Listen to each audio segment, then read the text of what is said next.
Hi guys, musta na? Ito na yung day 3 natin, no? Day 3 ng ating, ah, how to build a solid financial foundation.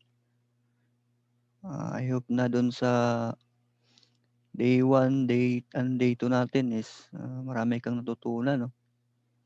Bale, welcome ulit. Welcome ulit dito sa ating day 3. Bale, yung pag-uusapan natin ngayon is dun sa third, no? Sa third blocks ng ating financial foundation. Pero bagong lahat, thank you ulit sa pag-invest ng oras sa pag-attend ng ating webinar training. Sana marami kang matutunan sa akin ngayon, no? Kung di mo pa napanood yung day 1 saka yung day 2 natin, pwede mo siyang balikan, no? Maglagay lang siguro ako ng button sa baba doon sa day 1 saka sa day 2 para pwede mo siyang balikan. Okay? Again, ako nga pa si Karim Abdul Flores, no? Taga Cagayan de Oro. Dating waiter, tapos line cook, and then ngayon nagtuturo po tayo ng financial education do sa IMG. Okay? Again, IMG stands for International Marketing Group. Ang opisina namin is sa sa 9th floor, no, sa Kings Court. So, may Makati to, sa Chino Roces, Makati City. Okay, I hope na isang araw ay makabisit ka rin doon, no? Doon sa main branch natin.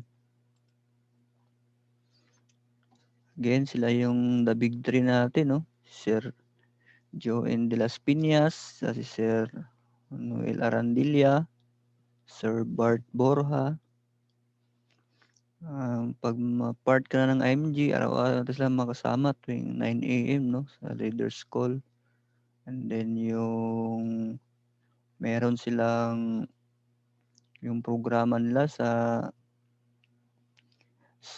kape at salita at saka yung sa kwarta sa kusina, no? Pwede yung i-search sa YouTube or sa Facebook.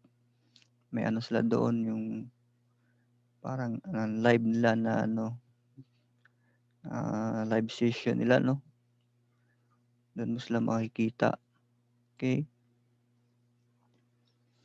Become part of the mission 30M by 2030 financial literacy campaign. Be with the group who inspires you. When the members of your group save and invest, they will also inspire you to save and invest. One of our goals is to convert people from being spenders to savers and to teach them how to save the right way. Okay? We continue educating, no? We continue our mission for more generations to come. Since 2002 hanggang ngayon, 2021, local and abroad. Again, our mission to help create wealth for families, no family left behind. Our vision to build a new financial industry. Do it right, do it with pride. The problem, many people today are financially struggling due to lack of financial information.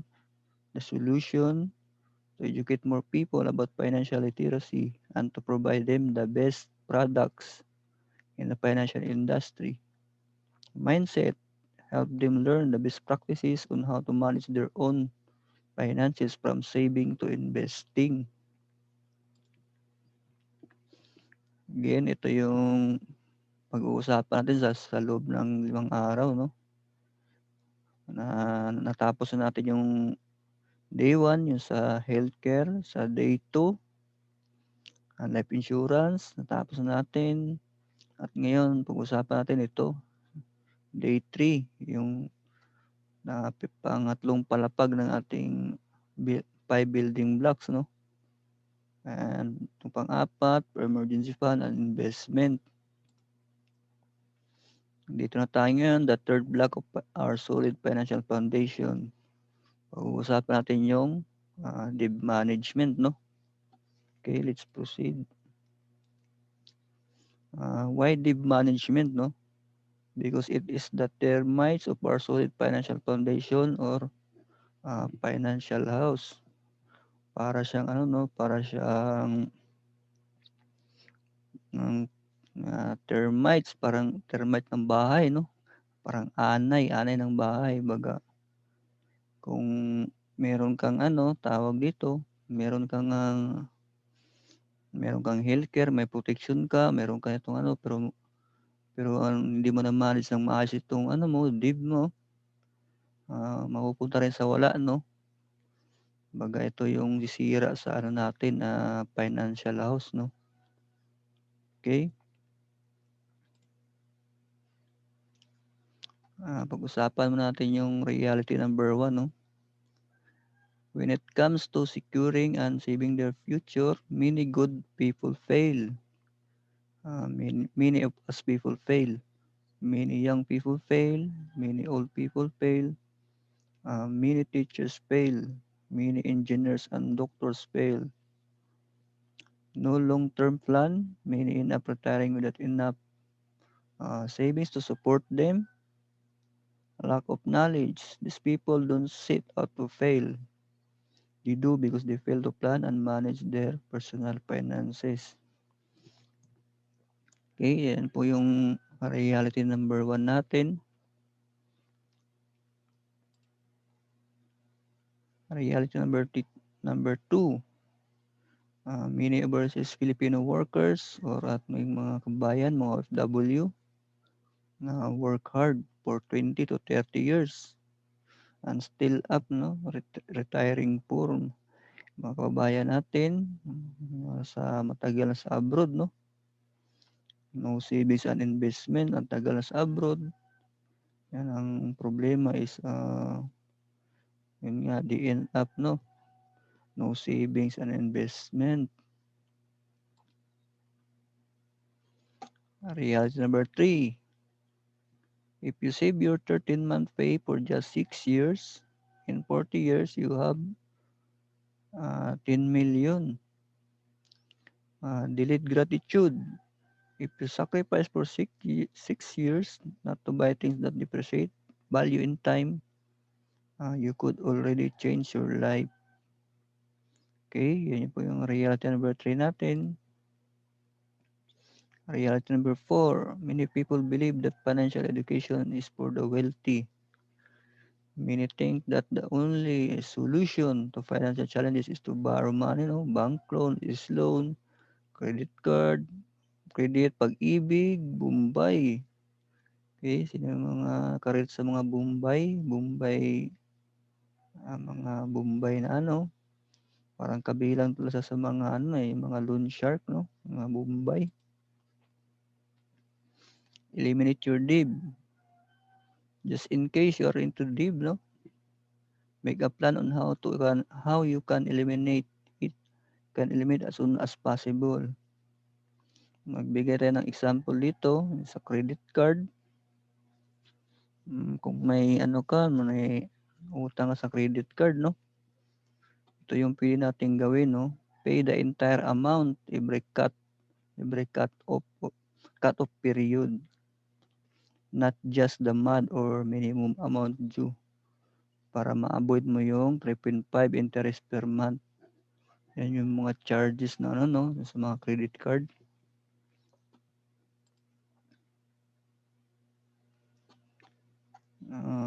Kapag ginawa mo yon, when you do this, you only pay about 5% in total. Meaning, 95% of it will have an interest, no? Example, may utang ka na 50,000 sa credit card mo, no? Tapos binayaran mo lang 2.5. Meaning 95% of it will have an interest. The remaining 47,500 will have more or less 3.5% per month. Meaning your debt. Next month is 47,500. plus yung 1,662.50, yan yung 3.5 interest of 47,500, no? Bali magiging total niyan is 49,162.50. Kumbaga parang wala ring nabawas, no? Kapag hindi mo ginawa yung bayaran yung buo, no? Parang wala rin nabawas sa ano mo, 49 lang, 49,162, parang walang nabawas dito sa 50,000 mo. Dahil napunta lahat sa interest. Yun ang iwasan nyo.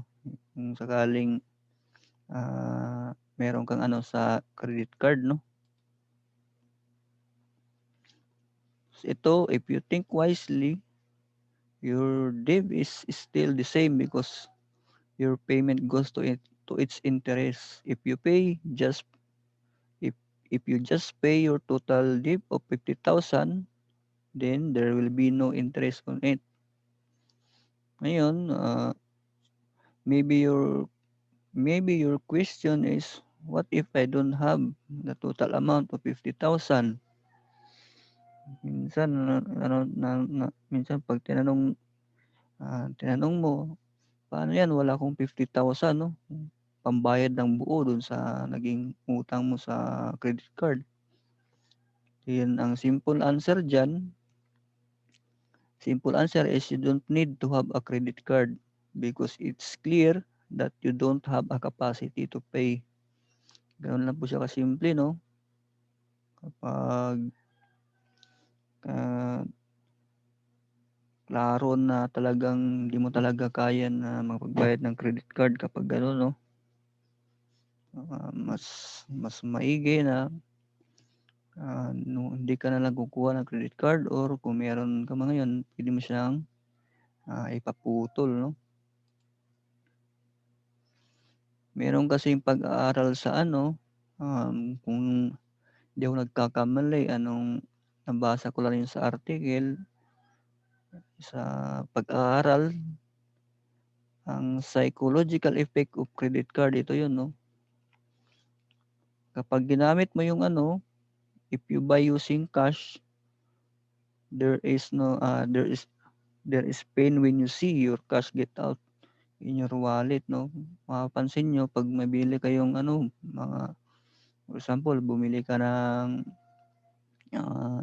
palagay natin, sapatos, worth 5,000. 'Pag hinugot mo yung pera mo sa wallet mo, parang may pain na nararamdaman ka, pansin mo yun? Yung parang 'pag nakita mo yung cash binunot mo sa wallet mo tapos binigay mo ng cash, lalo na 'pag tag 500, 1,000, parang gano'n.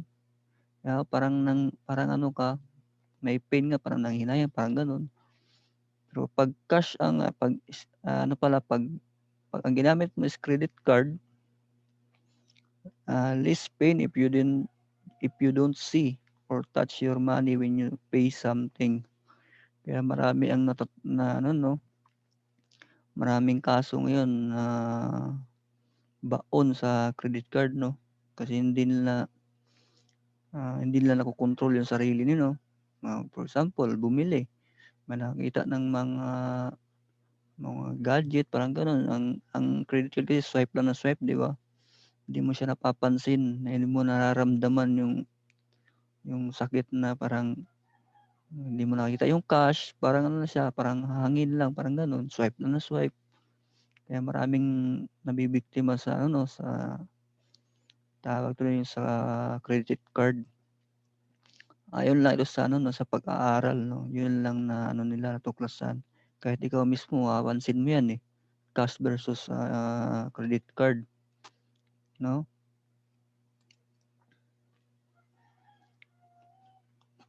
Debt management, live below your means and increase your cash flow. Number one ito is increase your cash flow, 'no? There are many ways to increase your cash flow. You can sell anything online, side hustle, job promotion, or you can do the IMG business, 'no?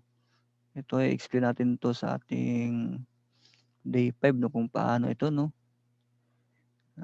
Isa mong puwedeng gawin is lower your expenses.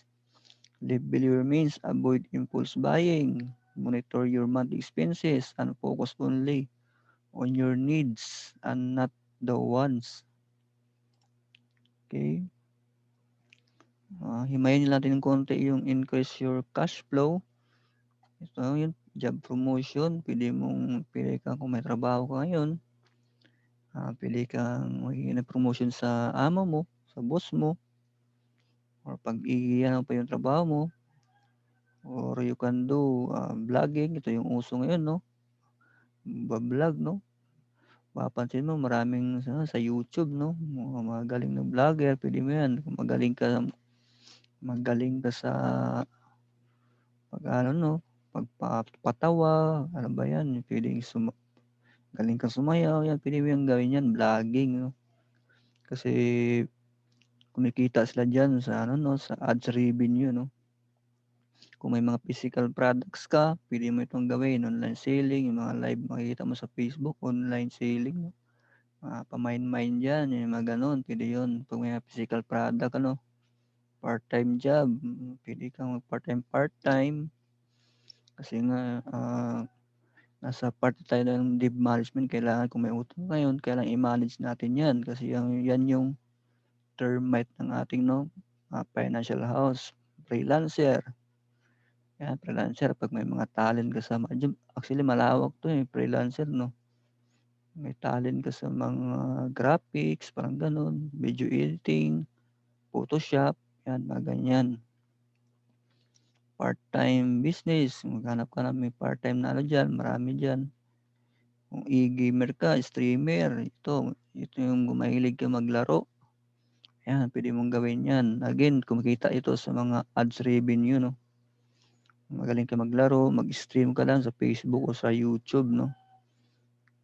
Practicein mo lang yung kung ano yung laro na kinahiligan mo, practicein mo lang siya, then mag-live ka lang, and then kapag maraming nanood, yun, babayaran ka ng Facebook ng ad revenue or ni YouTube. Okay? Yan yung sa increased cash flow natin, yan ang pwede mong gawin, no? Para mabayaran mo yung kung may mga utang ka man, no?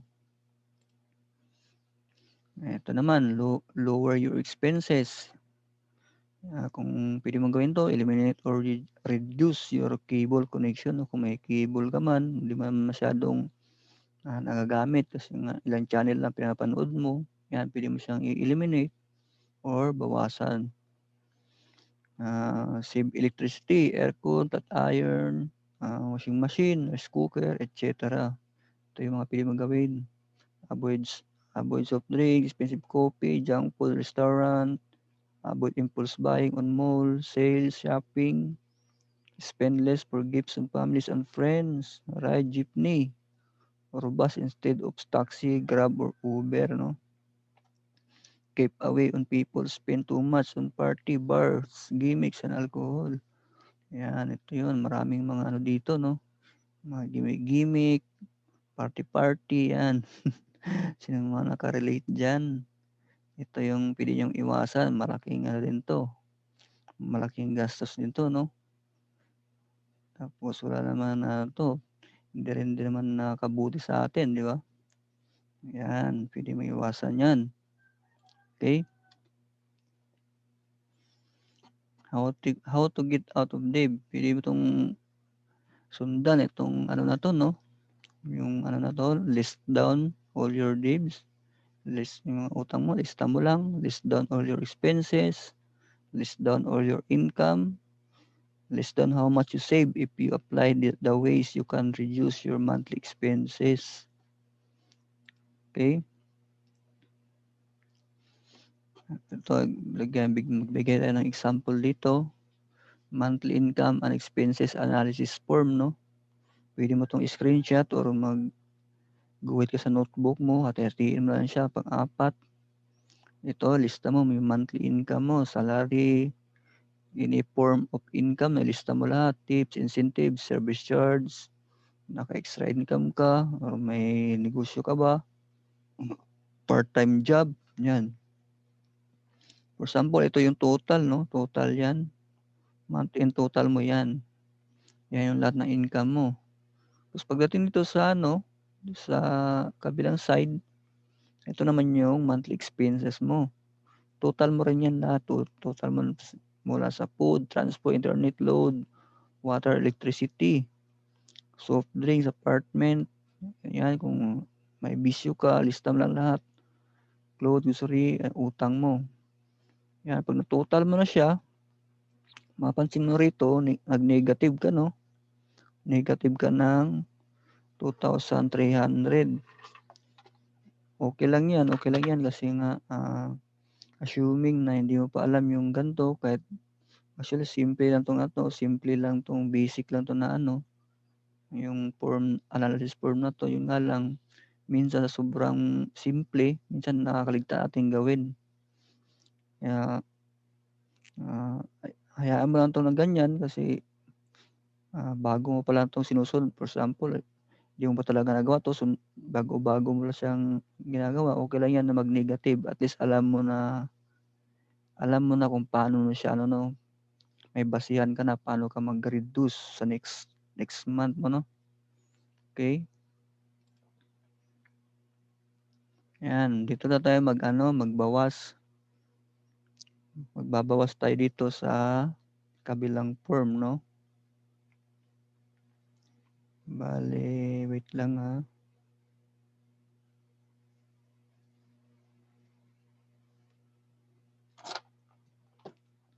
Ito na yung ito na yung month of mo, papalagay natin ito yung month of February mo. Naglilista ka na, 'di ba? Naglista mo na yung mo dun sa kabila. Tapos nag-negative ka na ng 2,300. Tapos ito, nakita mo na negative ka. Dito sa food, for example, yung food mo, magbawas ka lang. 'Di ba? Kung dati-rati, lagi kayong karne, lalo mo ng gulay-gulay, hinati mo lang, nagbawas ka lang sa pagkain. 'Di ba? Tapos transpo, imbis na nag-Uber ka, Grab, puwedeng kung kaya namang lakarin mo lang or mag-jeep ka lang, bus, parang gano'n. Nagbawas ka lang, 'no, binawasan mo lang yung yung pili mo talagang bawasan, pilian mo lang kung ano yung kaya mong bawasan. For example, sa electricity nakatipid ka ng 500, tapos hindi ka na nag-soft drinks, ganyan. Hindi ka na nagbisyo, hindi ka muna bumili ng damit. 'Yan, pilian mo lang sa listahan mo yung, monthly income and expenses analysis form mo. Ilista mo lang yung lahat ng mga mo, ta's mamili ka lang ng bawasan mo. Pagpalagay natin ito, 25 yung income mo, tapos papansin mo dito, naging positive ka na, 'no? Positive ka na ng 7,750. Nakita mo na yung nakita mo na yung diperensiya, eh. Kaya 'pag puwede mo siya yung nag-positive ka na, puwede mo na pambayad 'yan sa mga dati mo na utang, 'no? Then masterin mo lang 'to siya, kabisaduhin mo lang, lagi mo lang siyang gawin para ma-monitor mo hanggang sa makabisado mo na siya, 'no? Then next tayo, priority your needs instead of wants, 'no? Bigyan kita ng example ito sa needs versus wants. Ito 'yun, 'pag needs, transport, food, transport, internet, load, water, electricity, clothes, grocery, apartment, tuition fee, savings, investment. Yan yung mga example ng needs, 'no? 'Pag mga wants, ito 'yun, cinema, gadget, travel, party, gaming, soft drink, expensive coffee, mall shopping, online shopping, cigarettes, appliances. Yan yung mga wants, 'no? Ah, 'pag 'pag inano mo na 'yan, how much do you save, 'no? 'Pag inano siya, nag-adjust ka na, 'no? Example ito, how much do you save, 'no? Movie date, 250 times 2, ang frequency niya is 1 per week. Kapag kapag inano mo 'yan, ang ang mangyayari niyan is i-times mo, 250 times 2, 1 per week, magiging siya, two 24,000, 24,000. Tapos ang magiging remarks niya, puwede mong gawin instead of a movie date, ang puwede mong gawin is borrow or free download, 'no? Travel, 50,000, one per year. Savings per year, 50,000. Pwede mo i-cut mo muna yan kasi nga nag-manage mo na yung utang mo. Gimmicks, 3,000 o 1 per month. Pagdating ng isang taon, ito yan lahat, 36,000. Instead na mag-gimmick-gimmick, pwede ka mag-attend ng mga seminars or webinars na katulad ng ganito. Okay, soft drinks, 30 per can, no? Tapos ang gumagastos ka ng 3 per day. Pagdating ng isang taon, ito yan, 32,400. Pwede mo gawin, drink water, no? Mas healthy pa. Okay? Coffee, 160. Yung mga mahilig sa ano dyan, isbi-isbi, 1 per day. Pagdating ng isang taon, 58,400 yan. Or pwede mong gawin, mag-ano ka, brew ka your own, no? Or mag 3 in 1 ka na lang. Okay? Naninigarilyo ka, 7 per stick, 10 per day. Bale, 25,550 yan sa isang taon, no? Ang pwede mong gawin, pwede mo siyang tigilan. Alak, 30 per bottle. Tapos, ang frequency niya is tatlo per day. Dating na isang taon, ito yan, 3,400 or 2,400.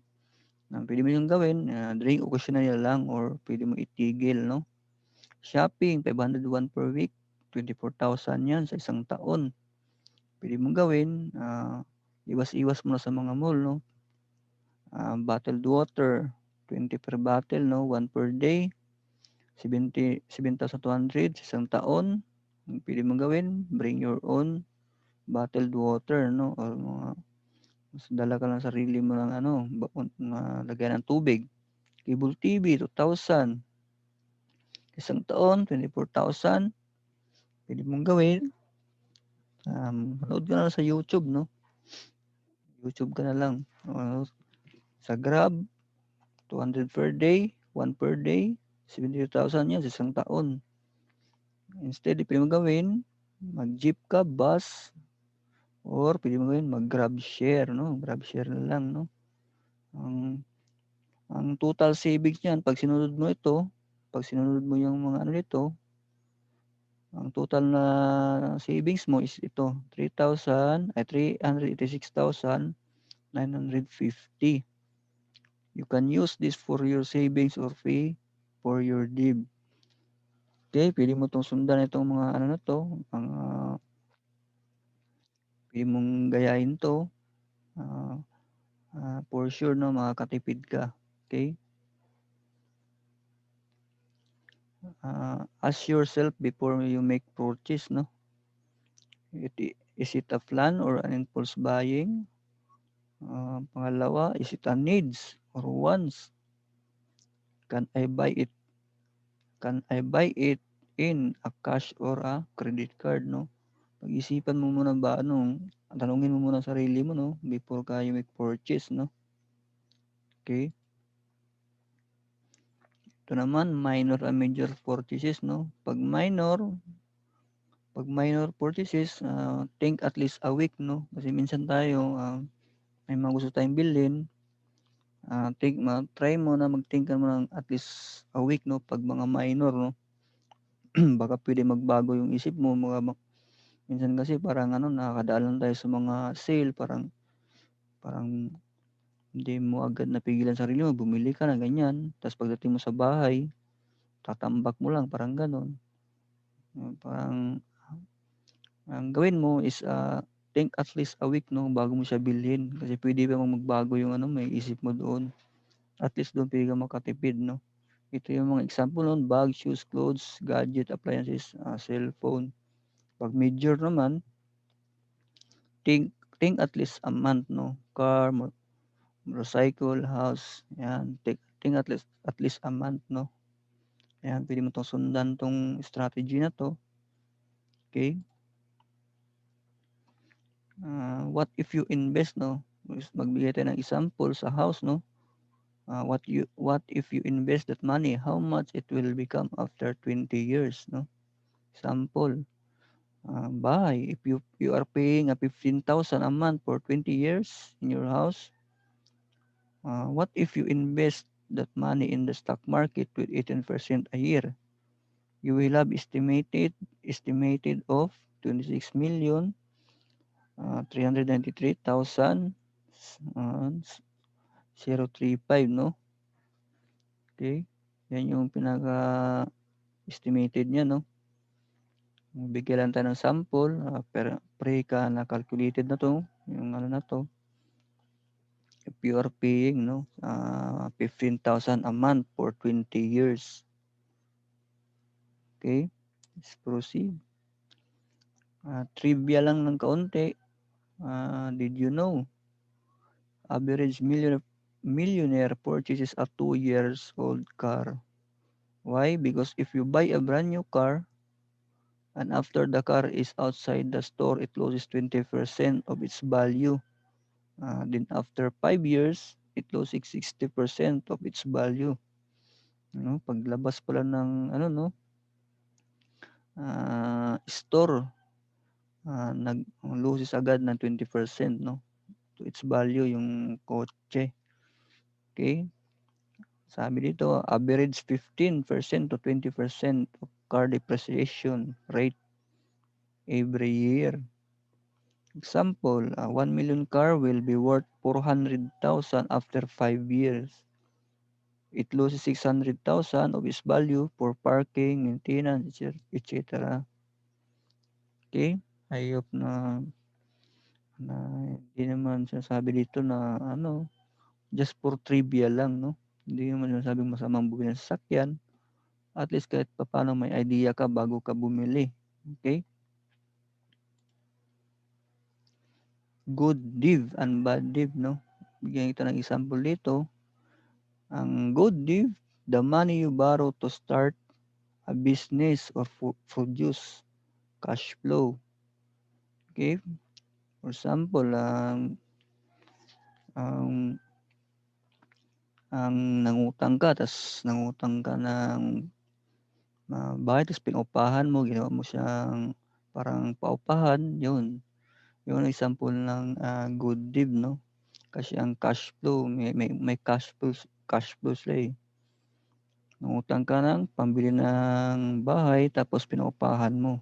Okay? Yung example ng good div. Ang bad div naman, the money you borrow to buy liabilities.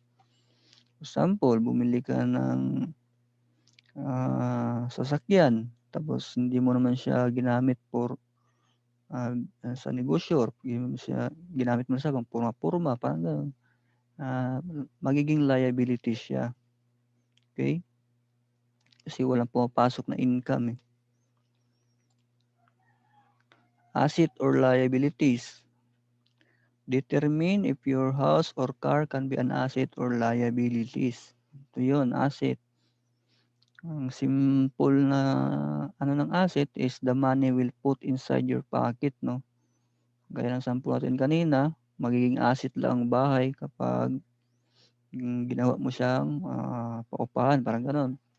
Pero yung bahay mo lang, wala, natural na ano lang, hindi mo siya pinaupahan, ang ano yan is liabilities yan kasi bakit?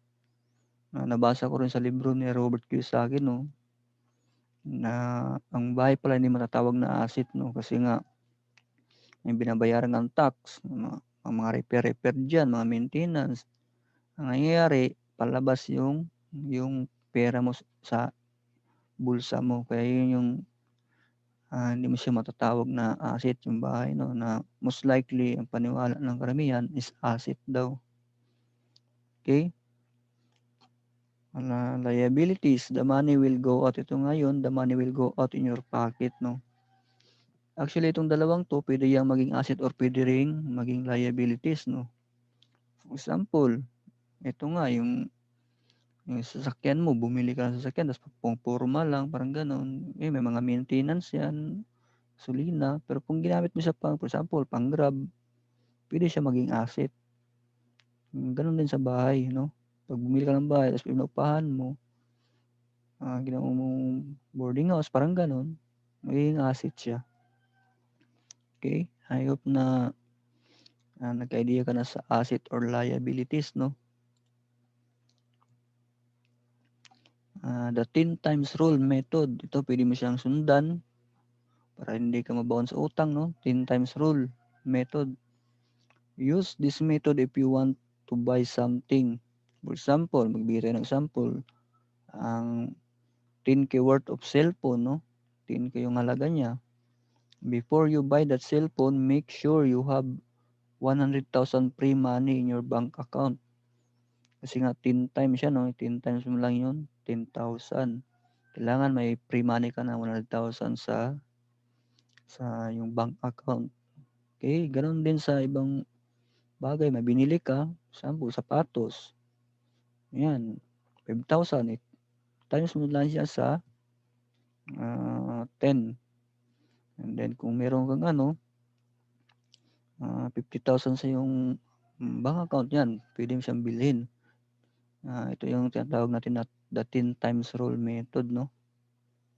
Okay. Lifestyle inflation. Ito, be aware of your lifestyle inflation because it can cause you into a deep deep. Okay? Pwede ka mabaon pag hindi mo siya napapansin, no, yung lifestyle inflation. Ito, magbigay ako ng example.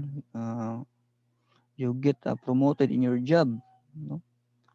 Most employees who gets promoted in their job or get a raise of their salary, most likely it triggers them to increase their lifestyle. Be aware of this mentality. For example, ito, dati contractual ka lang, no? Contractual employee ka lang. For example, year 2015.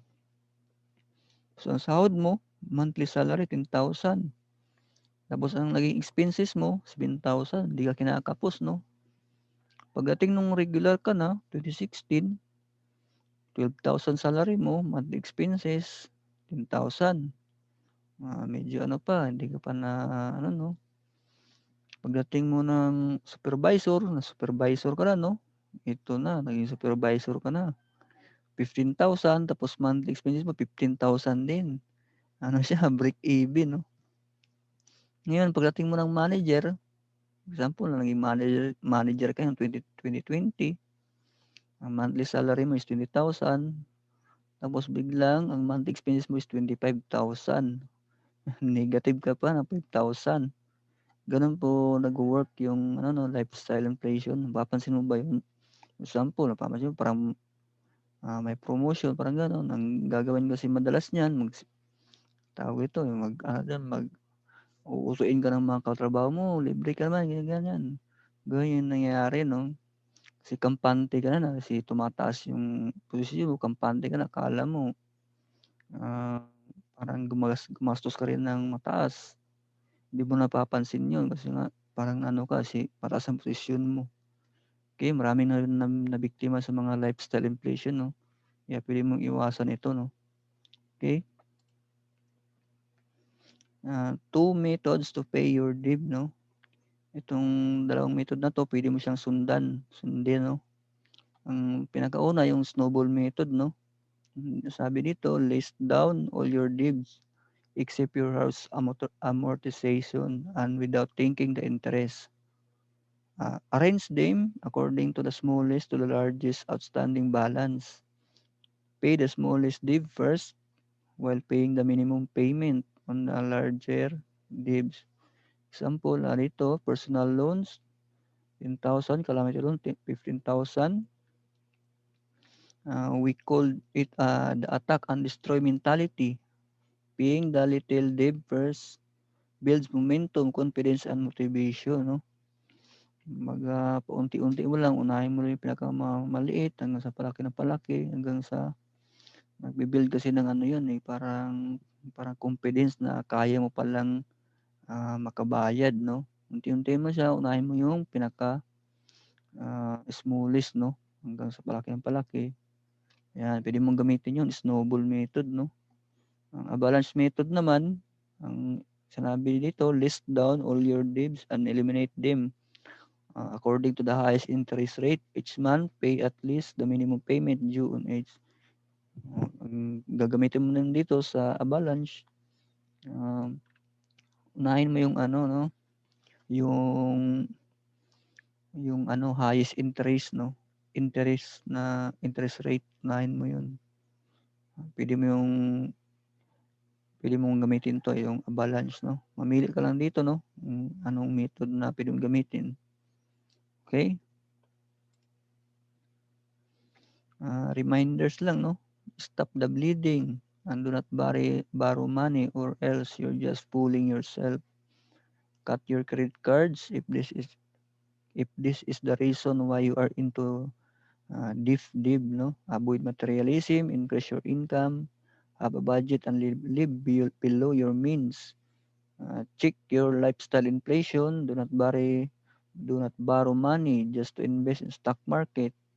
May naririnig akong kuwentong ganito 'no, na nanghihiram ng ng pera para imbes sa stock market. Naku, huwag niyong gagawin 'yun kasi ang stock market is paano 'yan, pataas baba 'yan.